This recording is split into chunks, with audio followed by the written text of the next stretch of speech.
All right. Well, it's awesome to come back here to Vent. Can everyone hear me okay? Is my mic live? All right. One of the wonderful things that I see right now is my first day at Solido. I walked into the main hallway, and there was Jason Kutu at the end of the hallway. His desk was like presiding over the entire hallway, and there he is. This is like day one of Solido back again. It's fun to be back here talking at Vendasta. I gave a talk back in January about Solido's invention process and how we invent things and productize things. And today I want to talk about something a little bit different, something that someone else invented and productized using our technology a little bit. I call this talk the most innovative thing in the world. It's not an ambitious title at all. And in these days of Trump marketing, you got to really amp it up a little bit. I'm holding it in my hand here. It's pretty small. It's small enough for me to bring along. So this isn't just any chip. This is the NVIDIA Tesla P100, and this is the largest chip ever manufactured. And I have to date that. As of November 2016, this is the largest chip ever manufactured. It's got 15.3 billion transistors on it. Gasps. I like that. That's who did that? That was there we go. All right, yeah, gasps. That's what I was hoping for. A lot of people don't gasp because I don't know. It just looks like a little piece of mirror. You can see yourself in it if it's kind of pretty. Yeah, it's got 15.3 billion transistors on it, and it's got a number of other innovations. So I'm going to talk about this a little bit. It's kind of a how it's made type of talk. So there it is. That's the NVIDIA Tesla P100 on its board. What I'm holding here is actually this way. That thing in the middle that says NVIDIA on it is the actual chip with all the CUDA cores. For graphics geeks in the audience, you'll probably recognize a lot of the terms that I'll be talking about here. The little squares at the top, the two squares at the top and the two squares at the bottom, are really innovative pieces too. So I'm going to be talking about those as well today. Just to put this into context, the idea of putting 15.3 billion transistors on a chip, I wanted to start off by talking about what a transistor looks like. This is the world's first transistor demonstrated by Bell Labs on December 23rd, 1947. This is around when Brendan was born, I think. It was not that small. It's the size of your hand or something like that. So this is the first one. First day it was ever demonstrated, and really the birth of this, the transistor. There's 18 or 30. It depends on who you believe, but 15.3 billion transistors. I didn't count them. Don't really know. Fast forwarding a couple of decades, it's kind of fun to look at the history of the transistor and chips and chip density from Intel's product perspective, because we've all used a lot of Intel processors and probably owned several generations of their technologies. This is their first chip. It's called the Intel 4004, and by 1971, we're already putting 2,300 of these things on a chip. So on the left-hand side, I don't know, does it look left there? Yeah, I think, no, it's the right-hand side, yeah. Yeah, there we go. Oh, left? Stage, yeah. I don't know that stuff. I skipped drama. The one on the left-hand side, Jason corrected me. He's always in our court, right? On the left-hand side, we've got this nice little hex bug. It's got a chip inside of there. See that thing that looks like they kind of cut a piece out of their parents' basement wood paneling and glued it on top of there? That's the package. That's a very rudimentary package. But inside of there's the piece on the right-hand side, which is a chip with 2,300 transistors. 2,300 of these are shrunken down and onto here. So that's pretty cool.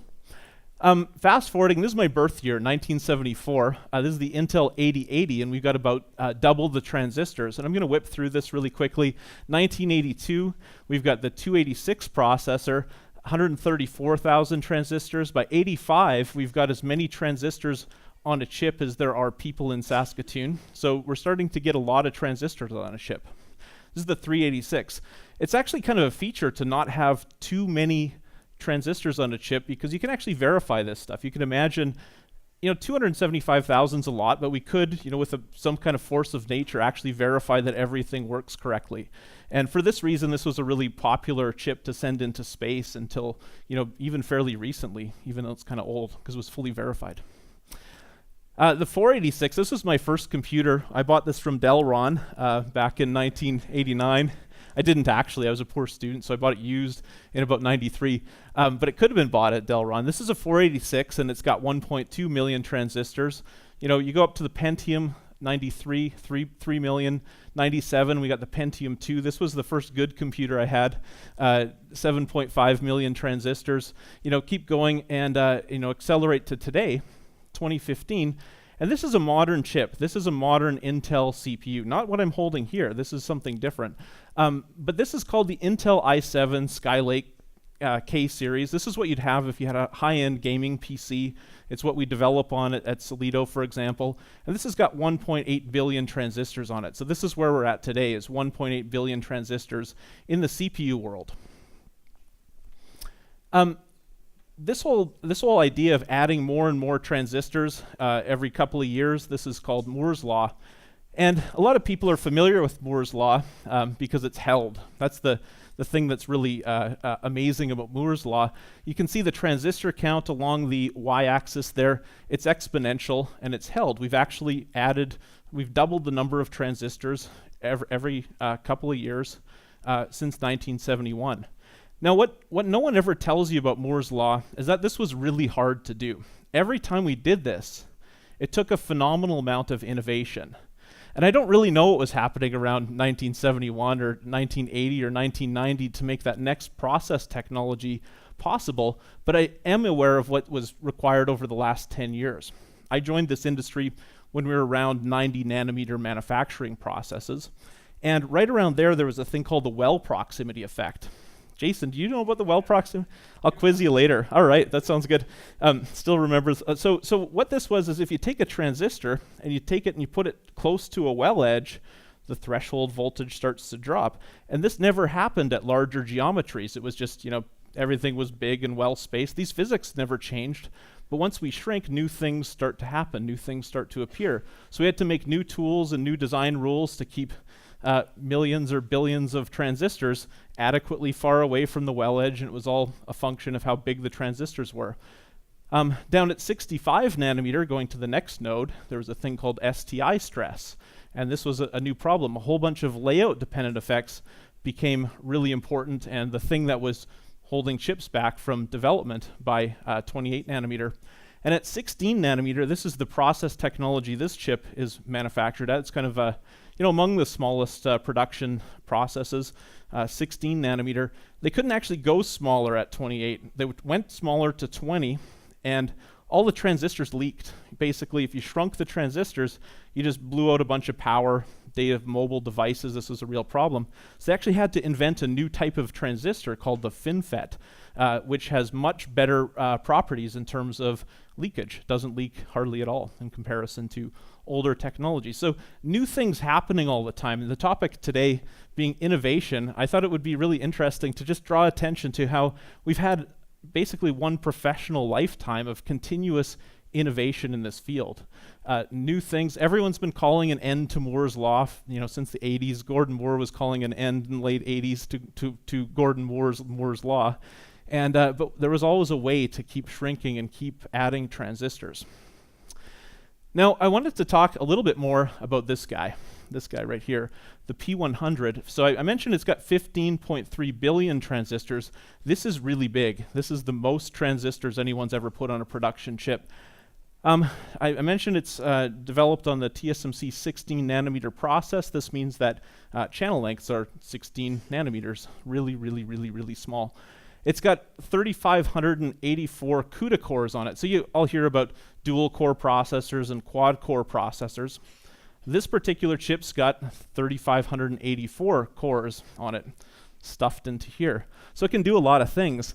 In terms of what it can actually produce, I thought I'd, for the non-nerds in the audience, talk about what flops are.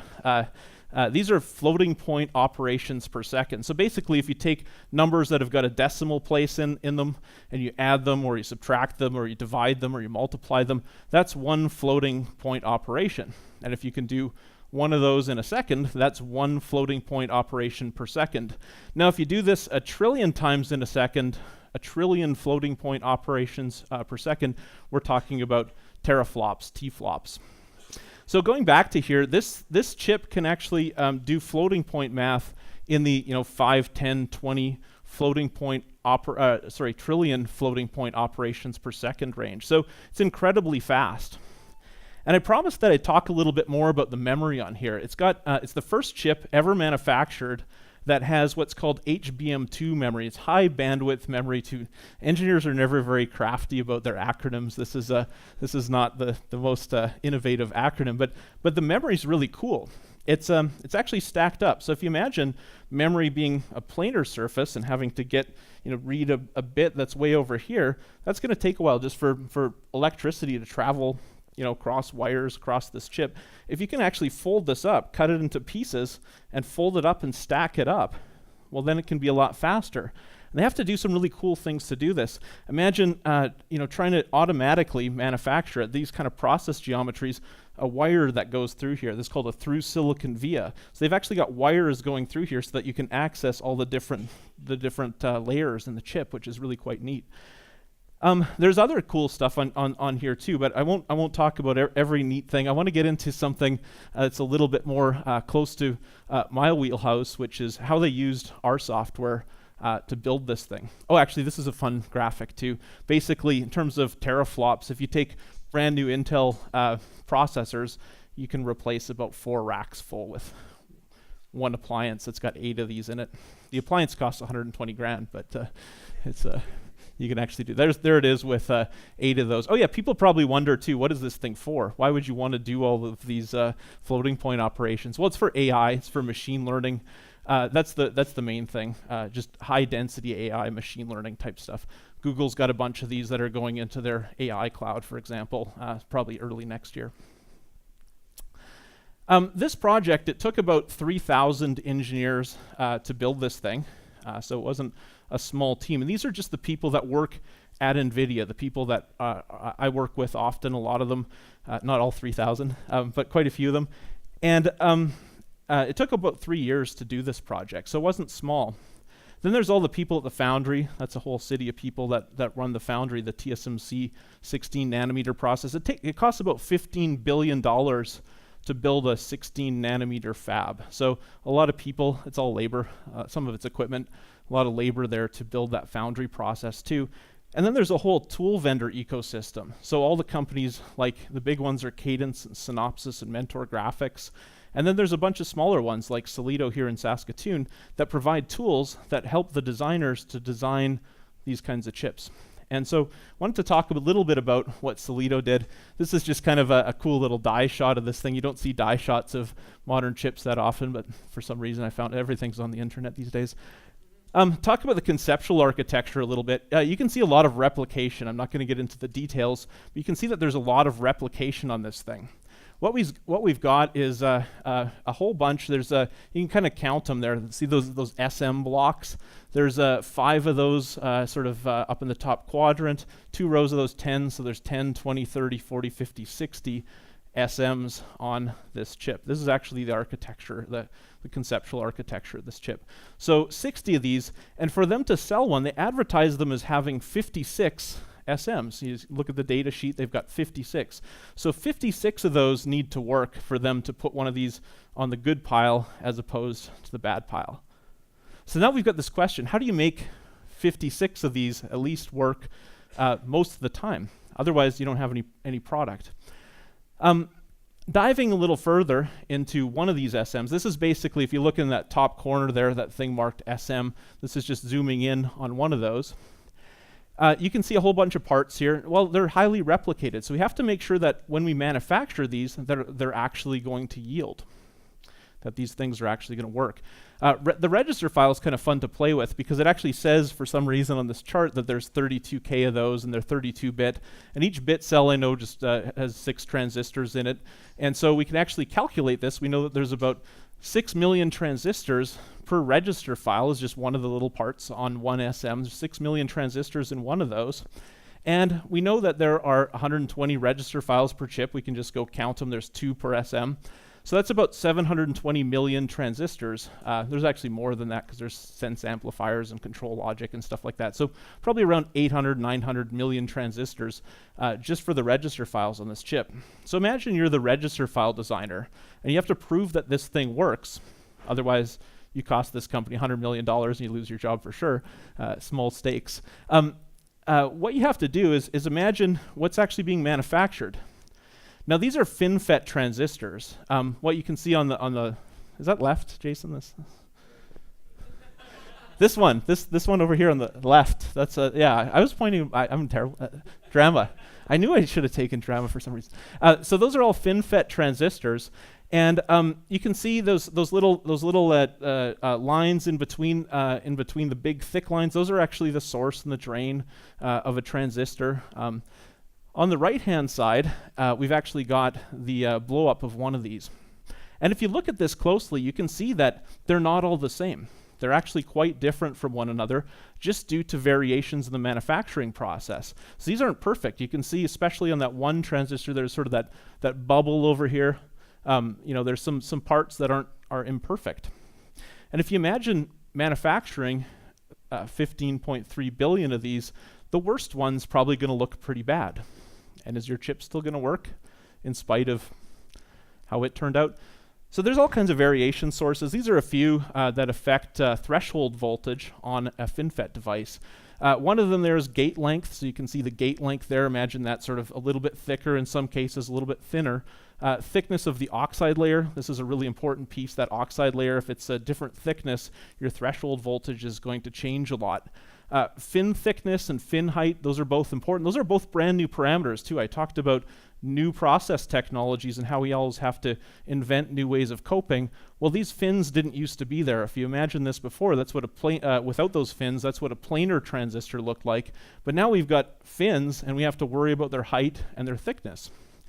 And what happens is the foundry, TSMC in this case, they figure out exactly how this is going to vary. They say, hey, delta fin height is going to vary according to a Gaussian distribution. You can just kind of imagine that fin height just being a little higher or a little lower with every single transistor.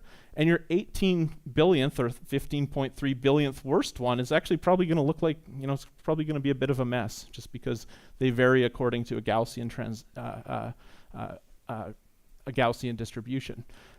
So what happens in order to figure out, how do I make my register file work? Well, designers need to understand variation. They need to figure out, how is this variation going to affect my register file that I've designed? And we've got a whole suite of tools at Solido for doing this. We've got a product called Variation Designer that just, I guess we'll rah-rah this, just won a STIC award 2 weeks ago for Product of the Year.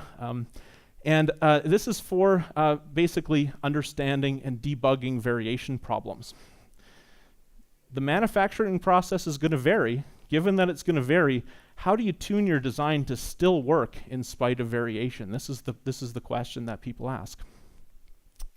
Now going back to our register file here, what we might do is take this register file and put it into hierarchical Monte Carlo. This is actually what happened. We work with the register file team over at NVIDIA that made this particular chip, and they took this register file, they put it into our hierarchical Monte Carlo product, and it goes and actually does a couple of things. These are things that we invented that did not exist before Solido. You couldn't do this. So what we do is we actually statistically reconstruct all of the variation for all of the register files across the entire chip 3,000 times. So we basically emulate making 3,000 full chips with all the statistical variation built in. And it does this statistical reconstruction using some very cool algorithms that are patented by us. The next thing that it does is you couldn't possibly actually simulate all of these correctly reconstructed statistical samples, so it uses some machine learning technologies that give about 1 million times speed up on the analysis time. 1 million times, not 10 times. So just 1 million times. You need 1 million times actually, because it would take about 2 or 3 years with a 1,000 node cluster to do this once, and these product cycles are weeks to months.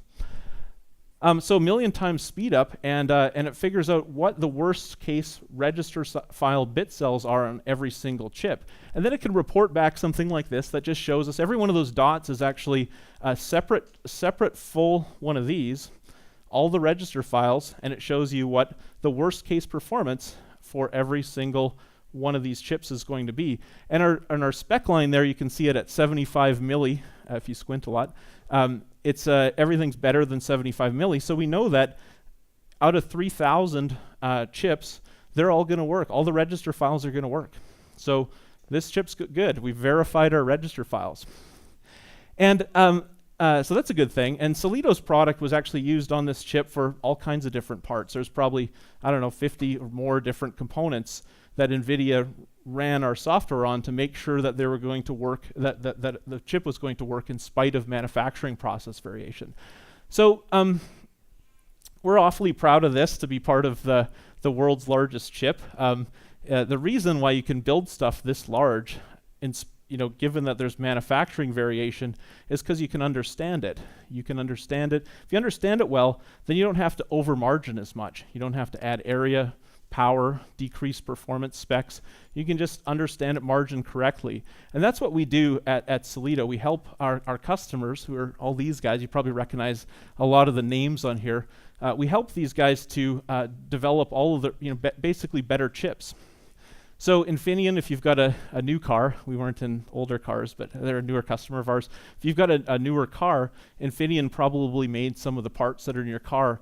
Qualcomm, for sure, if you've got a cell phone, there'll be something made by Qualcomm in your cell phone, whether it's the Snapdragon CPU or memories or Wi-Fi chips or Bluetooth chips or the baseband radio. They make all kinds of stuff in mobile devices. Apple, I think everyone knows what they make. IBM, all their I/O and server parts that you can buy, the big enterprise server stuff that stuff is all verified with our products. Broadcom, that's also Wi-Fi, Bluetooth radios that are in your cell phones. All kinds of stuff is made with Solido's software these days. It's actually getting hard. Our CEO Amit asked me about a month ago. He said, "Can you list all the products that were made with our software?" And I thought about it for a while. It's fundamentally impossible, but I thought about it for a while, and I thought about, I can't think of anything that was made this year that didn't have our software used for at least some part of it, which is really quite interesting. Even people that are not our customers, design houses that are not our customers, buy IP from companies that are our customers. So there's all this cross-pollination that happens in the industry. So there's a lot of chips with Solido technology in them. One of the things that the topic here is innovation again, and Brendan talked about this, about how innovation is about building something new that can make you a profit. Ultimately, at the end of the day, we wouldn't be able to keep doing this kind of stuff if it didn't make us money. Someone once told me this. I won't expose them. If you want to make money, don't invent things, build brooms. Good example of inventing better brooms. The Dyson vacuum was just, Stephanie pointed that out, thousands of design iterations. But it's this isn't actually true. You can make much better margins by inventing things. If you make something that everyone else makes, you don't get any margins. And talked about two companies in this particular talk. NVIDIA, if you look at their growth over the last year, they're knocking it out of the park. They're one of the most inventive large semiconductor companies. And I don't know if you can squint and see that, but their stock price is close to $100, up from around 30. They had, for this product here, this is part of their data center line, they had 193% year-on-year growth, because they're really killing it with this thing. This is really important. And then Solido, we've been doing well too. We just got recognized as part of the Fast 50. So two companies on the map, Vendasta and Solido, doing that now in Saskatchewan. So innovation's making us money too. So innovation is an important part of building up good technology businesses. Gets you better margins, and you can do it as long as you really take a product-centered focus to innovation. So that's all I've got. All right, hey, thanks so much for having me back for a talk. Really appreciate it.